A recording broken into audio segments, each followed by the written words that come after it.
Pemungutan suara telah dilakukan, selanjutnya Komisi Pemilihan Umum akan melakukan penghitungan suara. Seperti apa prosesnya dan berikut liputannya untuk Anda.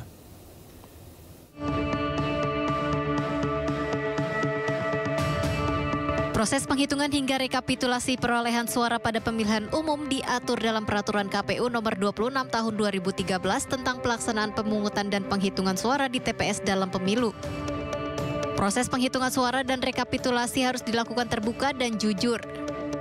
Berikut adalah tata cara proses pemungutan suara dan rekapitulasi perolehan suara.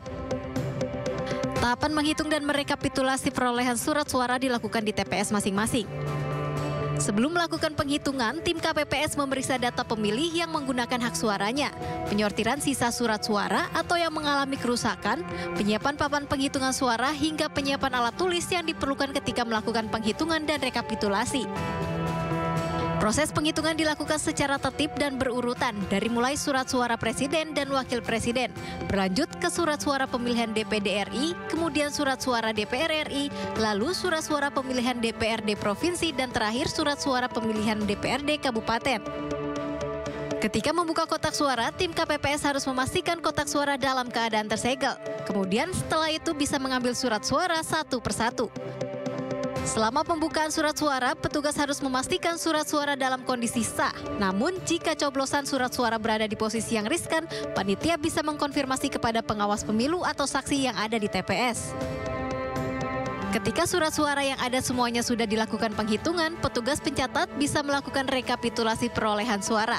Namun perlu diingat, pada pemilu tahun ini seluruh hasil rekapitulasi harus ditulis dengan angka digital. Jika rekapitulasi telah dilakukan, petugas TPPS bisa menyelaraskan data pemilih yang ada seperti DPT, DPTB, dan DPK, hingga surat suara sah dan tidak sah dengan hasil rekapitulasi perolehan suara yang ada di papan penghitungan. Jika data yang ada sudah selaras, petugas bisa memasukkan hasil rekapitulasi ke berita acara yang tersedia. Setelah proses penghitungan dan rekapitulasi usai, petugas bisa memasukkan surat suara yang sudah dihitung tadi, serta surat suara sisa atau yang mengalami kerusakan hingga logistik lain ke kotak suara yang ada. Tentunya logistik itu harus disesuaikan dengan jenis kotak suara. Jika surat suara sudah dimasukkan, petugas harus mengunci kembali kotak suara, serta menyegel kembali dengan stiker berlogo KPU yang tersedia. Setelah semua selesai, Ketua KPPS bisa membacakan berita suara hasil penghitungan dan rekapitulasi perolehan suara yang dilaksanakan di TPS masing-masing. Itulah proses penghitungan surat suara dan rekapitulasi perolehan suara.